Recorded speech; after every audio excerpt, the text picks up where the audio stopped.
In this movie, we'll use the brush tool to even out the coloring of the flesh tones, as well as knock down some of the shine on the model's forehead. And if you zoom in on the makeup underneath the model's eyes, you can see that it doesn't quite match the coloring of the natural skin tones. You can see it's even more evident over here on the left-hand side. So we're going to take care of that problem using the brush tool, which you'll find directly below the healing brush. And you can get to the tool by pressing the B key. And if for some reason you see some other tool in the slot, go ahead and click and hold on that tool and choose the brush tool from the flyout menu. Now I'm going to increase the size of my brush. If I was to start in just painting inside the image, I would paint with the foreground color, which by default is black. And so I'd create this fuzzy black brush stroke. Obviously, that's not what I want. So I'll press Control-Z or Command-Z on the Mac to undo that change. However, I do want a fuzzy brush. So I'll right-click inside the image. Make sure your hardness value is set to 0% for this effect to work. And then press the Enter key or the Return key on the Mac to hide that panel. What I'm going to do is lift a flesh tone by pressing and holding the Alt key or the Option key on the Mac.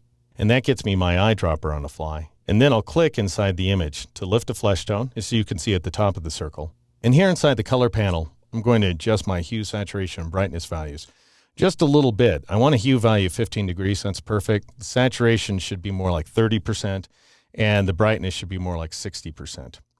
Now, if I paint a brush stroke, it will be in that color. However, we're not getting any interaction between the brush stroke and the image. So again, I'll press Control-Z or Command-Z on the Mac. What I need to do is assign a blend mode.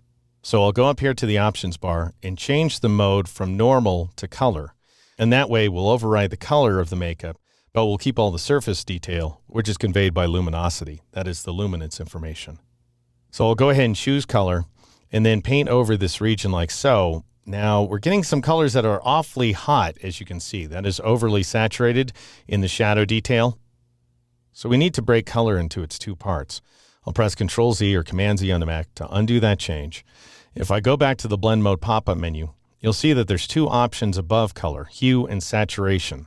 Those are the ingredients that make up color. We were having a problem with saturation. So in other words, we want to keep the natural saturation values, in which case I'll select hue so that the hue is the only thing we're changing. And now I'm going to increase the size of my brush just a little bit more and paint inside of this region of makeup like so. And then I'll reduce the size of my cursor and paint over this little bit of makeup as well. It's a pretty subtle change so far. However, over here on the left-hand side, it's not going to be quite so subtle. So I'll pan over to that location, increase the size of my brush, and paint underneath the eye, and we get a more credible effect. So we can still tell that she's wearing makeup, but at least the makeup is the right color. All right, now I'm going to zoom out a little bit. You may recall that the model has some shine on her forehead and on her cheek over here on the left-hand side. What you might do to solve this problem is switch over to the burn tool. And then instead of burning the midtones, which is the default range, you'd burn the highlights instead. However, when you burn highlights in Photoshop, you usually get some pretty bad results because Photoshop doesn't have any real color information to work with inside those highlights. I'll go ahead and press Control-Z or Command-Z on the Mac to undo that change. Your better approach is to switch back to the brush tool. And let's lift a very light color from the forehead here. I'll Alt-click or Option-click at this location, and that brightens up the foreground color significantly, as you can see along the top of the circle. And once again, I'm going to adjust my HSB values. I'll take the hue value up to 20 degrees, and then I'll lift the saturation value to 15%, and the brightness value should be around 85%. All right, now I'm going to switch to a different blend mode. Because we want to darken, the best blend mode for our purposes will be Multiply. I'll go ahead and select that mode, press the Escape key so the mode is no longer active here on the PC, and then press the right bracket key a few times in order to increase the size of my brush and just paint along that highlight like so. I've gone way too far. Let's press Control-Shift-F, Command-Shift-F on the Mac in order to bring up the Fade dialog box. I'll reduce the opacity to 50%. See how that looks. I might want to take it farther down actually, so I'll take it down to 30% in order to create the effect you see in the video. And then I'll click OK. And I might try it again actually, paint up with a smaller brush stroke along the highlight, and then press Control-Shift-F or Command-Shift-F on the Mac. And let's take the opacity value down to 20%. And that looks pretty darn good.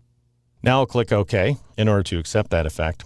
Let's go ahead and do the same thing here in the cheek. So I'll just paint along the cheek, and then I'll press Control-Shift-F. Let's start at 20% and see how things look. And then I'll go ahead and raise it to 30%. And that looks great. And notice, by the way, that Photoshop is smart enough to know that I use the multiply blend mode. So I could switch it out to a different mode if I wanted to on the fly. For example, if I wanted to color the cheek instead of darkening it, I would switch to the color mode. That's not what I want though. I'll go ahead and switch things back to multiply and then click OK to accept that change. Just a couple of other items that I might want to modify. By the way, you could change the opacity on the fly. So I could say, gosh, I'll press the 5 key to reduce the opacity value to 50%, and then I'll paint over this area. Problem is that it's easier to do the fade from the fade dialog box because you can see it happen as opposed to trying to anticipate what it's going to look like. So now I'll press Control-Shift-F, Command-Shift-F on the Mac. It shows me that my opacity value is 50%, which is awesome. I'll take it down to 30% and click OK. And then I'll paint along just under the left eyebrow. And actually, that looks good at 50%, so I'll leave it as is. All right, now I'll switch back to the rectangular marquee tool. Let's go ahead and reset the view once again. And just to give you a sense of what we were able to accomplish here, I'll press the F12 key in order to revert the image to its saved appearance. And you can see that we have some awfully bright shine up on the forehead and this off-color makeup, for example, under the left eye. And then if I press Control-Z or Command-Z on the Mac in order to reinstate my changes, the skin tones are looking a lot more organic to the model's natural coloring. And that's how you use the brush tool to adjust the coloring of a portrait shot here in Photoshop.